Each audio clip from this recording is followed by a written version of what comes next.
हनुमान जी के लिए इस दुनिया में कोई भी काम कठिन नहीं है। हनुमान जी के लिए सब कुछ संभव है। पर मेरे प्रियजनों और मेरे सज्जनों और मेरी आत्माओं, सुनो, माया के गुलाम मत बनो। तुम्हें बनना ही है तो माधव के गुलाम बनो। माया के गुलाम बनोगे तो तुम्हें नाचना पड़ेगा, माधव के गुलाम बनोगे तो भगवान तुम्हारे साथ नाचेंगे। भगवान के पास एक व्यक्ति गया, भगवान कुछ दो। भगवान बोले हमारे पास देने के लिए दो चीजें, एक भक्ति एक माया, बताओ क्या चाहते हो।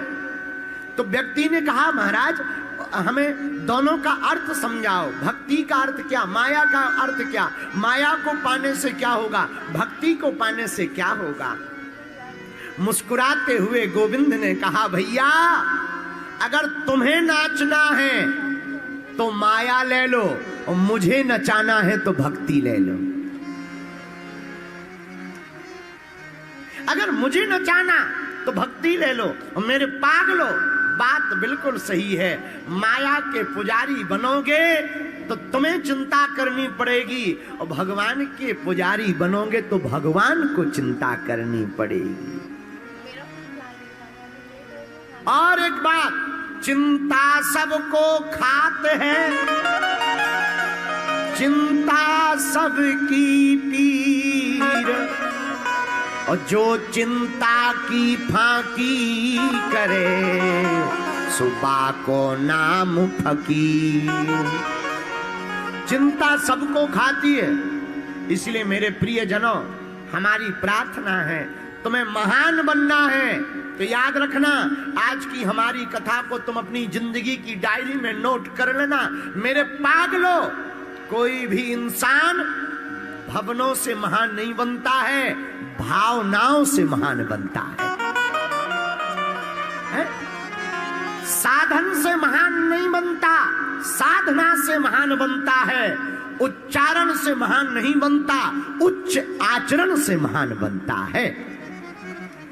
तो अगर तुमको महान बनना है एक ही उपाय है, क्या? प्रभु के चरणों को पकड़ लो। किसको पकड़ लो? अरे जरा जोर से तो बोलो, किसको पकड़ लो? अच्छा महाराज आप कोई उपाय बताइए कि भगवान को पाया जा सके। अरे उपाय क्या बताना, बहुत सरल उपाय है। कौन सा उपाय? एक है हमारी नजर में, पोस्टमैन, जो तुम्हें राम जी से मिलवा सकते, तुम्हारी खबर को आदान प्रदान कर सकते। कौन?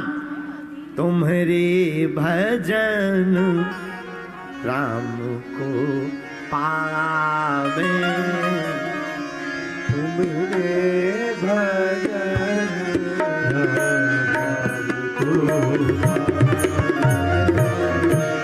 तुम्हारे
राम जी की चर्चा हनुमान जी से।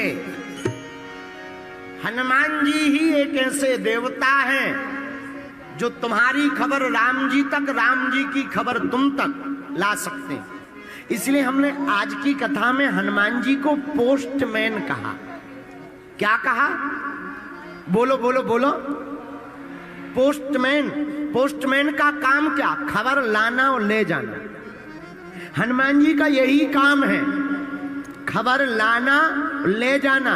कोई भी भक्त रोता हुआ दिखाई देता राम जी के लिए, राम राम राम राम राम राम कहता हुआ, हनुमान जी राम जी के पास जाकर कह देते सरकार अपना है। और हनुमान जी का सपोर्ट लगाने के बाद भगवान फिर गुण अवगुण नहीं देखते, उसको अपने गले लगा लेते हैं। महात्मा जिसका सपोर्ट कर दें परमात्मा उसी को अपना बना लेते हैं। यही स्वभाव है श्री हनुमान जी महाराज का। इसलिए हमने कथा में, आज की कथा में सूत्र दिया, तुमरे भजन राम को पावे। हनुमान जी महाराज राम जी से मिलाने का सबसे बढ़िया सेतु है। सेतु मतलब पुल। बोलो जय सिया राम। जोर से बोलो और जोर से बोलो, बुरा ना मानना। सच बात यह है हम लोग भगवान को तो पाना चाहते हैं, भगवान के लिए तो घूम रहे हैं, पर भगवान को पाने के साथ साथ भगवान से कुछ और भी पाना चाहे। हम लोग भक्ति भी करते हैं तो भगवान के लिए नहीं, अपने लिए। हमें मकान मिल जाए, लुगाई मिल जाए, पड़ोसी सुधर जाए, दुश्मन मर जाए, गाड़ी बन जाए, यह हम भगवान से पाना चाहते हैं। हमारे प्रियजनों, हम आपसे यही प्रार्थना करना चाहते, अगर हम प्रभु को पा लेंगे तो हम सब कुछ पा लेंगे। भाई ऐसे समझो, जैसे किसी को समुद्र में घूमने का मौका मिले तो वो फिर छोटी मोटी नदियों में उतना आनंद नहीं ले पाएगा जितना समुद्र का आनंद है। और भगवान तो आनंद के सागर हैं। जब परमानंद पूर्ण राजा प्रभु श्री रघुनाथ जी राम जी मिल जाएंगे तो भैया संसार का सुख दुख हम लोगों का बाल बांका नहीं कर पाएगा। हम लोग तो सदा आनंद में ही जिएंगे। तो राम जी से मिलाने वाले कौन हैं? हनुमान जी महाराज। बोलो हनुमान जी महाराज की। हनुमान जी राम जी से मिलाने वाले हैं। अच्छा, राम जी से मिलवाएंगे। परम पूज्य श्री हनुमान प्रसाद पोद्दार जी अपनी पुस्तक भक्त राज हनुमान में कहते हैं कि हनुमान जी पोस्टमैन हैं। क्या है हनुमान जी? पोस्टमैन। अच्छा, हनुमान जी की एक और आदत है, जो भी राम राम राम राम राम राम जपता है हनुमान जी उसके पीछे पड़ जाते। कहां पड़ जाते भाई? आप जो भी सीताराम सीताराम जपता है उसके पीछे क्यों पड़ जाते हो? हनुमान जी बोले कहीं ये वापस लौट न आए, इसलिए हम उसके पीछे पड़ जाते हैं। जब तक वो राम जी से मिल ना ले तब तक हम पीछे पड़े ही रहते हैं। अच्छा, तो पीछे पड़ने वाले हनुमान जी ने किसी को मिलवाया राम जी से? 5 चर्चाएं आई पोस्टमैन। पहला, विभीषण जी को मिलवाया। रघुनाथ जी तक पहुंचाने का काम पहली बार सुग्रीव जी को किया। विभीषण जी को मिलवाया, सुग्रीव जी को मिलवाया, लेकिन प्रारंभ सुग्रीव जी से किया। सुग्रीव जी से कहा हम आपको राम जी से मिलवाएंगे। आहा, श्री हनुमान प्रसाद पोद्दार जी कहते हैं सुग्रीव भयभीत है, कह रहा हमें तो डर लग रहा महाराज, जीना मुश्किल है, आयु के दिन कम बचे, हो सकता हम ना जिएंगे, मर जाएंगे, कैसे राम जी से मिल पाएंगे? हनुमान जी बोले भैया तुम डरो मत, तुम्हें कहीं जाने की जरूरत नहीं है, हम ही तुम्हारे पास राम जी को लेकर के आ जाएंगे। ये पहले पोस्टमैन हनुमान जी। दूसरी पोस्ट का काम कहां किया पोस्टमैन का? दूसरी बार विभीषण जी के पास में। और विभीषण जी के पास में तो ऐसा पोस्टमैन का काम किया, और धन्य है विभीषण जी, तुम्हारो मंत्र विभीषण माना, लंकेश्वर भय सब जग जाना। जहां इन्होंने खबर दी भैया हमारी जिंदगी तो राम जी ने बनाई है, वो बड़े दयालु हैं, तुम उनके चरण पकड़ लो। विभीषण जी ने राम जी के चरण पकड़ लिए और राम जी ने कृपा करके गले से लगा लिया। यह दूसरी बार पोस्टमैन का काम हनुमान जी ने किया। तीसरी बार कब किया पोस्टमैन का काम? जानकी जी की खबर को राम जी को दिया और रघुनाथ जी की खबर को जानकी माता को दिया। यह तीसरी बार पोस्टमैन का काम किया। चौथी बार पोस्टमैन का काम श्री हनुमान जी ने कब किया? सुकंत नाम के राजा के समय, जब सुकंत नाम के राजा को मारने के लिए भगवान राम ने प्रण ले लिया संत गुरु अपराध के लिए, तब फिर माता की आज्ञा से हनुमान जी ने पोस्टमैन का काम किया। अपनी पूंछ में सुकंत राजा को छिपा लिया और जब बाण लगा तो जब राम जी सिर के ऊपर हाथ हनुमान जी के घुमाने लगे, सोई सुकंत राजा को अपनी गोद में बैठाकर राम जी के हाथ को सुकंत राजा के माथ पर रखवा दिया। और पांचवी बार पोस्टमैन का काम हनुमान जी ने कब किया? आहा, पांचवी बार राम सेतु के समय पर किया। आहा, राम सेतु का पुल बन रहा, बड़ी बड़ी शिलाएं बानर, भालू, अंगद, दधिमुख, केहरी, नल, नील सभी ला रहे हैं। हनुमान जी से कहा तुम बड़े बड़े पर्वत लेकर के आओ।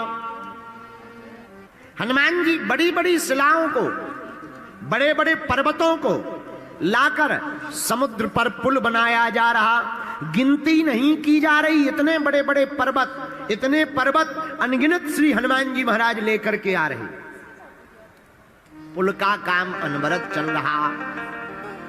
एक पर्वत को लाते समय रास्ते में सूचना मिली हनुमान जी को कि राम जी ने, रघुनाथ जी ने कहा राम सेतु बंधन का कार्य पूर्ण हो गया, अब पर्वत जो जहां है वहीं पर रख दो, यहां लाने की आवश्यकता नहीं है। एक पर्वत को लेकर उड़कर चले आ रहे थे हनुमान जी, उसी पर्वत को वहीं पर रख दिया, बीच रास्ते में रख दिया। वो जगह कौन सी थी? श्री धाम वृंदावन के नजदीक में गोवर्धन। वहां पर पर्वत को रखा तो वह पर्वत प्रकट होकर रोने लगा। क्या बात है, क्यों रो रहे हो? हाथ जोड़ते हुए गोवर्धन जी कहने लगे महाराज, आज तक का रिकॉर्ड हमने देखा, आपको जिसने भी अपना बनाया या आपने जिसका भी हाथ पकड़ा वो भगवान से जरूर मिला, पर मेरा ऐसा कौन सा पाप है कि आपने मुझे हाथ पर भी रखा फिर भी मैं भगवान से नहीं मिल पा रहा। मेरे अपराध को बताया जाए, मेरी कौन सी भूल है जो मैं भगवान से नहीं मिल पा रहा हूं? क्या मुझे भगवान के दर्शन नहीं होंगे? क्या मैं भगवान से नहीं मिल पाऊंगा? आपने तो अपने हाथ पर रखा, आप तो महात्मा हैं, संतों के भी संत हैं, क्या राम जी के दर्शन नहीं होंगे? श्री हनुमान जी महाराज उसकी रोती हुई वाणी को सुनकर के बोले, भैया तुम रो मत, भगवान की आज्ञा हमारे लिए सर्वोपरि है, पर तुम चिंता मत करो, हम कुछ संदेशा राम जी से लाकर तुमको देते। राम जी के पास गए। सरकार, सब पर्वतों को स्वीकार किया, पर एक गोवर्धन नाम का पर्वत हम ला रहे थे सेतु बंधन के लिए, आपने मना कर दिया, हमने उसे बीच रास्ते में रख दिया सो तो कोई बुराई नहीं है, पर वो रो रहा है बेचारा, आंखों में आंसू भर के कह रहा क्या हमें भगवान के दर्शन नहीं मिलेंगे? राम जी बोले, भैया हनुमान, सेतु बंधन का काम तो पूरा हो गया, लेकिन अगर वह पर्वत रो रहा और तुमने उसे अपने हाथ पर रखा तो तुमने तो अपने हाथ पर रखकर अपने सम में रखा होगा, जाकर के तुम वचन दे आओ, हम द्वापर युग में जब श्री कृष्ण अवतार लेकर के आएंगे उस पर्वत को दर्शन भी देंगे और अपनी उंगली पर उठाकर अपने सिर पर रखेंगे। हम सम में नहीं, तुम महात्मा हो और महात्मा जिसे स्वीकार कर ले उसे हम सिर पर रखेंगे। हनुमान जी की आंखों से आंसू आ गए। आहा, गोवर्धन पर्वत के पास आए, भैया तुम्हारे भाग्य खुल गए। क्या भाग्य खुल गए महाराज? क्या राम जी ने हमें बुलाया है? नहीं नहीं नहीं, जाना तो कैंसिल हो गया, टिकट तो कैंसिल हो गई, फ्लाइट बुक हो गई, जाना कैंसिल है, तो क्या हमें दर्शन नहीं मिलेंगे? अरे नहीं भैया, वचन दे दिया रघुनाथ जी ने। क्या बोले? द्वापर युग में जब वह कृष्ण अवतार लेंगे तब एक दिन नहीं, एक घड़ी नहीं, 7 दिन तक तुम्हें सरकार के दर्शन होंगे और अपनी अंगुली पर तुमको धारण करेंगे। वह पर्वत भी बड़े गदगद हो गए। इस कथा से सिद्ध होता है मेरे प्रियजनों, मेरी आत्माओं, महात्मा जिसको गले लगा ले उसे परमात्मा भी गले लगा लेते हैं। और हनुमान जी जिसकी बाह पकड़ ले उसे राम जी प्राप्त हो जाते हैं। बोलो जय बजरंग बली, जोर से बोला। तो हनुमान जी महाराज की कथा क्यों आवश्यक है? क्योंकि हनुमान जी हैं पोस्टमैन। क्या है हनुमान जी? पोस्टमैन। हनुमान जी का काम क्या? भक्त की कथा, भक्त की खबर भगवान को देना, भगवान का संदेशा भक्त को देना। इसीलिए कलयुग में तुम्हें राम जी के, शंकर जी के मंदिर मिले या ना मिले, पर हमारे बजरंग बली के मंदिर जरूर मिल जाएंगे। इसलिए कलयुग में इनकी बड़ी महिमा है। इसलिए भैया, अगर भारत के लोग और भारत के युवान और भारत में रहने वाले प्रियजन अगर हनुमान जी की भक्ति करते हैं और हनुमान जी का चरित्र जीवन में उतारेंगे तो हम दावे के साथ कह सकते हैं भारत को विश्व गुरु बनने से कोई नहीं रोक सकता। बोलो जय सिया राम, जोर से बोलो। हनुमान जी के लिए कोई भी काम कठिन नहीं है। कवन सुकाज कठिन जय गोहाई, कवन सुकाज कठिन जय गोहाई, जो नहीं हो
कोई काम हनुमान जी के लिए कठिन नहीं। दूसरी बात और सुनिए, हनुमान जी पोस्टमैन तो है ही है।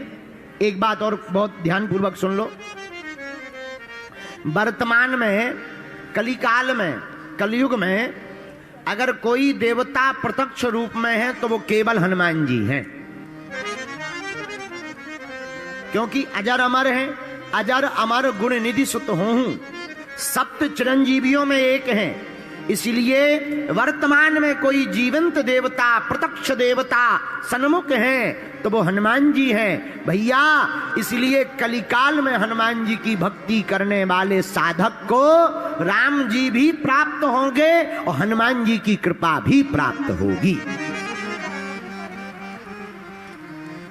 हमको बहुत ही प्रिय, बहुत ही अच्छी एक पुस्तक मिली थी श्री सुदर्शन सिंह चक्र जी, उसमें बहुत अच्छा वर्णन था। आहा, वर्णन का क्या कहना। वो अपनी पुस्तक में लिख रहे हैं कि हनुमान जी बाल्यकाल से ही अद्भुत, जब बचपन में छोटे से बालक थे हनुमान जी, और उनको जब माताएं या गांव के लोग जो आसपास रहने वाले लोग थे वनवासी, वो गोद में लेते थे तो उनका ज्वर मिट जाता था। इसलिए प्रायः प्रातः काल से ही हनुमान जी के दरवाजे पे भीड़ लगी रहती थी। बोले क्यों? बोले उनको कोई गोद में ले ले तो इतना तेज था कि कैसा भी थका हुआ, बीमार, रोगी, कोड़ी, बुखार में पड़ा हुआ आदमी हो, हनुमान जी को जो गोद में खिला लेता था उसका रोग मिट जाता था। इसलिए हनुमान जी को गोद में लेने के लिए बड़े बड़े महात्मा लाइन में लगे रहते थे। कितनी अद्भुत बात है। जो बचपन में ही पीड़ा मिटाने वाले, संकट हरने वाले हों, वो तो वर्तमान में भी संकट मोचन है। इसलिए भैया ऐसे हनुमान जी की भक्ति करने वालों के आसपास तो संकट आ ही नहीं सकता है। बोलो जय सिया राम। लेकिन हम लोगों की पूजा भी आजकल बड़ी विचित्र हो गई। एक संत जी हमसे कहते थे बड़ी विचित्र बात, तन से पूजा कर रहे, मनवा गया बाजार, और कैसे रीझ है सांवरा, जुड़े न दिल के ताल। ज्यादातर लोग तन से पूजा करते हैं, मन का पता नहीं कहां घूम रहा है। पता लगा कि मन घूम रहा सांचौर की चाट खा रहा है, फुल्की पी रहा है। फिर बाद में मिलते हैं, गुरुजी इतने दिन हो गए हनुमान जी की कृपा नहीं हो रही। ठटरी के बरे है? हनुमान जी की कृपा पानी है तो तन से पूजा की आवश्यकता नहीं है। हनुमान जी की कृपा को पाने के लिए मन से पूजा की आवश्यकता है। एक आदमी और हमें मिला, यही राजस्थान का, हमारे बागेश्वर धाम पे आया। हमने कहा और बताओ सब ठीक है? बोले कहां ठीक है, सब बेकार है। हम कहा नहीं बेकार तो है, और हनुमान जी की भक्ति करो ठीक हो जाएगा। अरे बोले 20 साल से कर रहे हैं, रोज प्रसाद चढ़ाते हैं, आज तक कुछ नहीं हुआ। हमने कहा कुछ नहीं हुआ? बोले कुछ नहीं हुआ। हमने कहा प्रसाद में क्या चढ़ाते हो? बोले नारियल। हमने कहा सीधा चढ़ाते हो या फोड़ते हो? बोले नहीं नहीं फोड़ते हैं। हम कहा तुम्हारी ठटरी बर है। बोले क्यों? हम कहा खोपड़ी तुम हनुमान जी को चढ़ा जाते हो, गरी गोला अपनी लुगाई को खिलाते हो। आओ, आओ, आओ, खोपड़ी तुम हनुमान जी को दे जाते हो, गरी गोला तुम खुद खाते हो, लुगाई को खिलाते हो, और कहते हो कि हनुमान जी की कृपा नहीं हो रही है। हम प्रार्थना ये करना चाह रहे, हनुमान जी नारियल से प्रसन्न नहीं होंगे। नारियल तो एक समाधान है, एक माध्यम है। नारियल फोड़ने से भगवान की कृपा नहीं होती, नारियल जैसा बन जाने से कृपा होती है कि बाहर भले ही कठोर रहो पर अंदर तो नारियल जैसा कोमल होना चाहिए। ये नारियल का महत्व है। नारियल चढ़ाने का मतलब ये नहीं है। कई लोग, बहुत से लोग हमें मिलते हैं, अब हम ही को फंसते हैं, क्या बताएं। एक आदमी और हमें मिला, बोला पंडित जी। हमने कहा हाँ जी। बोले अगर हमारा काम हो जाएगा तो हम हनुमान जी को जो है 5 किलो लड्डू घी के चढ़ाएंगे। तो हमने कहा देखो पहली बात तो ये कि हनुमान जी तुम्हारे घी के लड्डुओं के भूखे नहीं है, और दूसरी बात अपना काम बताओ। बोले काम ये है कि हमारी जमीन बिक जाए पर महंगी बिक जाए। हम कहा हनुमान जी को अगर जमीन ही बिकवानी होगी और महंगी बिकवानी होगी, तुम्हारी क्यों बिकवाएंगे, हमारी नहीं बिकवाएंगे। अरे हनुमान जी की कृपा अनुबंध से नहीं होती कि आप भगवान से कॉन्ट्रैक्ट करो कि तुम ऐसा कर दो भगवान तो हम ऐसा कर देंगे, तुम हमारा ऐसा काम कर दो तो हम झंडा चढ़ाएंगे, तुम हमारा ऐसा काम कर दो तो हम दंड भरते आएंगे, तुम हमारा ऐसा काम कर दो तो हम मंदिर बनाएंगे। अरे हनुमान जी की कृपा अनुबंध से नहीं होती, हनुमान जी की कृपा तो संबंध से होती है। इसको तो अनुबंध कहते हैं। ये तो बिजनेसमैनों में होता है, व्यापारियों में, कि तुम हमारा बिजनेस का सामान ले लो हम तुम्हें गिफ्ट देंगे, ये कर दो तो हम वो करेंगे। ये बिजनेसमैनों में होता, भक्त और भगवान में नहीं होता है। भक्त और भगवान तो स्वतंत्र होते हैं भैया। भक्त तो भगवान पर सर्वस्व लुटा देता है, और भगवान भी ऐसे हैं कि वो अपनों भक्त को जी भर करके दे देते हैं। बोलो जय सिया राम, जोर से बोलो। और जो भक्त भगवान के भरोसे होता, ऐसे समझो, मेला में एक 5 साल का बच्चा गया, एक 15 साल का, एक माताजी के दोनों बेटे, एक 15 साल 20 साल का था, एक 5 साल का। मेला बहुत भरा हुआ था, पर माताजी की नजर बार बार 5 वर्ष वाले बच्चे पर जा रही थी। जो 5 वर्ष का बालक था उसी पर नजर जा रही थी, ये गुम ना जाए, गायब ना हो जाए, भग ना जाए, चोट ना लग जाए, कहीं गिर ना जाए। बार बार हाथ पकड़कर 5 वर्ष के बच्चे को माताजी कभी गोद ले ले, कभी उंगली पकड़ ले, कभी सिर पर हाथ रख ले में। क्यों? क्योंकि 15-20 वर्ष का बच्चा तो सब अपने मन से करेगा, पर 5 वर्ष का बच्चा तो अपने मन से नहीं कर पाएगा, उसकी चिंता माँ को होती है। उसी प्रकार भैया, तुम ज्ञानी बनोगे तो तुम्हें स्वयं सब कुछ करना पड़ेगा, और तुम ध्यानी बनोगे तो तुम्हारी परवाह भगवान को करनी पड़ेगी। कल हम लोग कमरे में बैठे बैठे परम पूज्य श्री बक्सर वाले मामा जी की चर्चा कर रहे थे। श्री नारायण दास भक्त माली जी महाराज, आहा कितने अद्भुत महात्मा में। उनकी चर्चा जब आप लोग कर रहे थे तो हमें उनकी कुछ भारत में अभी भी कुछ संत दर्शनीय है, बाकी तो भैया प्रदर्शनीय है। बुरा न मानना सांचौर वाले लोगों, तुम हमारी आत्मा हो, हम सच बात बोल रहे हैं। साधु हो जाना कठिन नहीं है, साधु बन जाना बहुत कठिन है। कपड़ा पहन लेना बहुत सरल है, बाल रखा लेना सरल है, माला पहन लेना सरल है, लेकिन भजन जीवन में उतारना और संत का आचरण जीवन में उतारना बहुत कठिन है। बोलो सीताराम, जोर से बोलो। अभी भी अपने भारत में परम पूज्य जैसे पथमेड़ा वाले श्री गौरशी मनीषी परम पूज्य श्री दत्त शरणानंद जी महाराज, क्या अद्भुत विभूति है। कभी फोटो टीवी पर नहीं आती, कभी फोटो नहीं खिंचवाते, कभी स्पर्श नहीं करवाते। क्या नियम है, क्या परंपराएं हैं। भारत में कुछ ही महात्मा हैं जो दर्शन करने योग्य हैं। आज ही आते समय हमारी बात बरसाने वाले परम पूज्य श्री विनोद बाबा जी से हो रही थी। आहा, क्या विभूति है। श्री राधा रानी जी की कितनी अद्भुत भक्ति है। बात करते करते ही उनके नेत्र सजल हो जाते। 18 घंटे श्री राधा रानी जी का भजन करते, एक ही झोपड़ी में पड़े रहते, ब्रज छोड़कर कहीं बाहर नहीं जाते। भैया, ऐसे संतों का भारत में अब होना बड़ा कठिन है।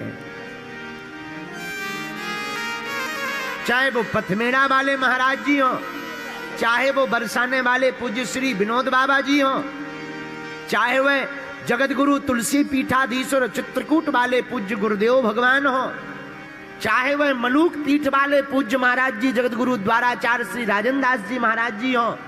ऐसे संतों के दर्शन वर्तमान के समय में सतयुग स्वर्ण काल युग है। इस कलिकाल में ऐसे संतों के दर्शन करना ही परमात्मा के दर्शन करना है।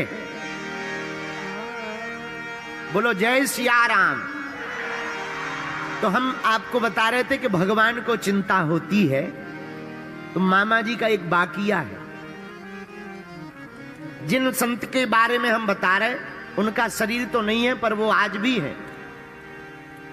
बिहार प्रांत के बक्सर जिले में पांडेपट्टी नामक गांव में आपका जन्म हुआ था, श्रीमन नारायण चतुर्वेदी जी के यहां। आहा, बड़े अद्भुत महात्मा। गुरुजी ने इनका नाम श्री नारायण दास भक्त माली जी रखा। होमगार्ड की नौकरी करते थे। नौकरी छोड़ दी और गीतों को संगीतों को गा गा कर मंदिरों में जाकर के भगवान के भजन सुनाने लगे। आर्थिक स्थिति ठीक नहीं थी।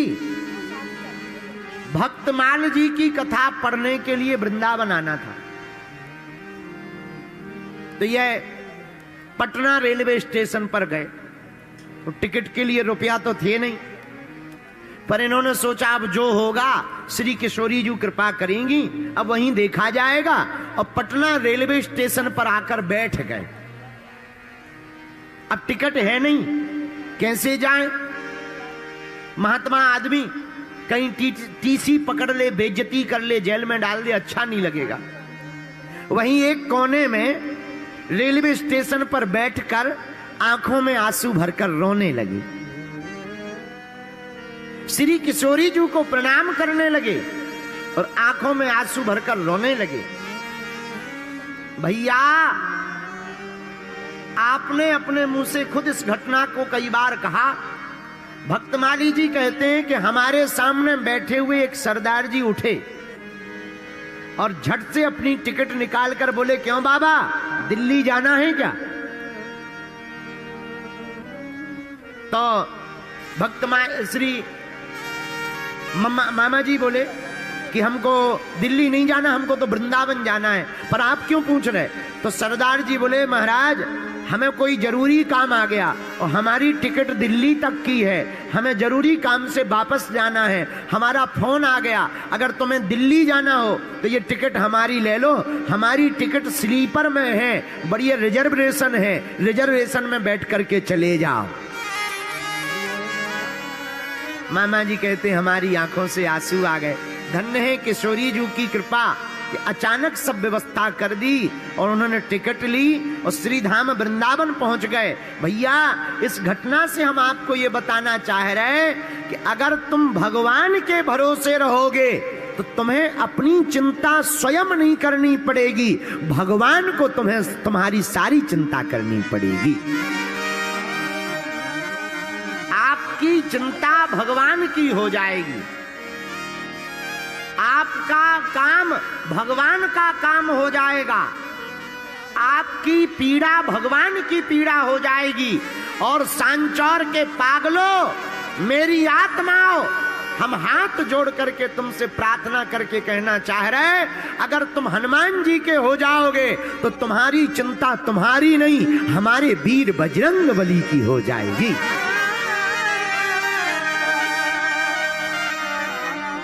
हमारे हनुमान जी की हो जाएगी। व्यवस्था करने का काम हनुमान जी का हो, और हनुमान जी के लिए कवन सुकाज कठिन जग माही, कवन सुकाज कठिन जग माही, कवन सुकाज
भगवान के लिए कोई भी काम कठिन नहीं है। अगर तुम भगवान के भक्त हो जाओगे, अगर तुम हनुमान जी के साधक हो जाओगे, अगर तुम हनुमान जी के उपासक हो जाओगे, अगर तुम हनुमान जी के चरित्र को जीवन में उतारोगे, अगर तुम हनुमान जी की पूजा करोगे, अगर तुम हनुमान जी का बीज मंत्र ओम हम हनुमते नमः इस मंत्र का जाप करोगे तो तुम्हारी चिंता नहीं बचेगी, समस्त चिंताएं हमारे श्री वीर बजरंग बली की हो जाएंगी।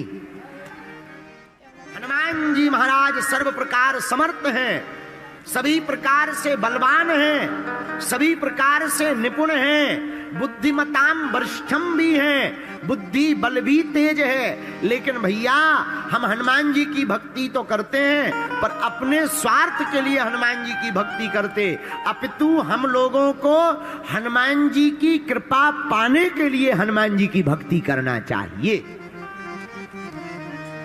एक बात और देखो, झंझटों जितनी ज्यादा हो उतनी आफत। कई लोगों को लगता है हमारे पास पैसा नहीं है, बड़ी आफत है, गरीबी बहुत है। बात ठीक है तुम्हारी, पर जितने झंझट आ जाएंगे, तुम्हारे पास पैसा आ जाएगा तो फिर टेंशन होगी। आज तुम्हें टेंशन है पैसा नहीं है, और कल तुम्हें फिर नई टेंशन हो जाएगी कि पैसा है तो रखें कहां। एक नई टेंशन है, इनकम टैक्स की टेंशन, ईडी की टेंशन, जीएसटी की टेंशन है, कहां खर्च करें, दुनिया को पता ना लग जाए, फिर और नई आफत खड़ी हो जाएगी। आज भी तुम झंझट में पड़े कि है नहीं, कल फिर नए झंझट में पड़ोगे कि क्यों है इतना। बोलो सीताराम। ये झंझट है, बहुत खतरनाक झंझट होते हैं, इसीलिए जो झंझट नहीं है भगवान को धन्यवाद दो। बोलो जय सिया राम। एक आचार्य जी कथा सुनाते थे, बहुत अच्छी कथा है, बहुत अच्छा उदाहरण देते थे। एक महात्मा मरने लगे तो शिष्यों ने कहा कि गुरुजी कोई ज्ञान दो, ज्ञान। तो गुरुजी बोले एक ही ज्ञान है, बिल्ली मत पालना। एक ही ज्ञान है, क्या नहीं पालना? बोलो बोलो, बिल्ली मत पालना। अब वो महात्मा मर गए। अब शिष्य बड़ा हैरान कि गुरुजी कह गए बिल्ली मत पालना, लेकिन आज तक समझ में नहीं आया कि बिल्ली क्यों नहीं पालना। तो दूसरे महात्मा ने बताया, बोले हम तुम्हारे गुरुजी को जानते हैं, हमें पता है हकीकत। बोले क्या? बोले क्या है, जब तुम्हारे गुरुजी नए नए बाबा बने तो जिस कुटिया में रहते थे वहां चूहे बहुत रहते थे। चूहे कपड़े फाड़ देते थे, चूहे लंगोट फाड़ देते थे। तो गांव वालों ने कहा महाराज चूहे अगर कपड़े फाड़ देते हैं तो बिल्ली पाल लो। तो महात्मा जी ने बिल्ली पाल ली कि कम से कम चूहे खाती तो रहेगी बिल्ली। और जब से बिल्ली आई तो चूहे कम हो गए, लेकिन एक नई आफत हो गई कि दूध चाहिए बिल्ली को। अब गांव वाले दूध कब तक दें? 10 दिन, 15 दिन, 20 दिन। 20 दिन बाद गांव वाले बोले महाराज अब रोज रोज दूध देने में झंझट है, एक काम करो एक गाय ले लो हमसे। महात्मा ने कहा ये बहुत बढ़िया है और अच्छा है, अब दूध तो चाहिए, सो बिल्ली के लिए गाय ले ली। अब गाय दूध तो दे रही, बिल्ली भी पा रही, लेकिन गड़बड़ यह हो गया कि अब गाय के लिए घास चाहिए। गांव वालों ने 2-3 महीना घास दी, पर गांव वाले बोले महाराज अब ऐसे हम कब तक घास देंगे तुम्हारी गाय को, एक काम करो हम लोगों से तुम 2 एकड़ जमीन ले लो, अपनी घास उगाओ, गाय को चराओ। महात्मा ने कहा कि यही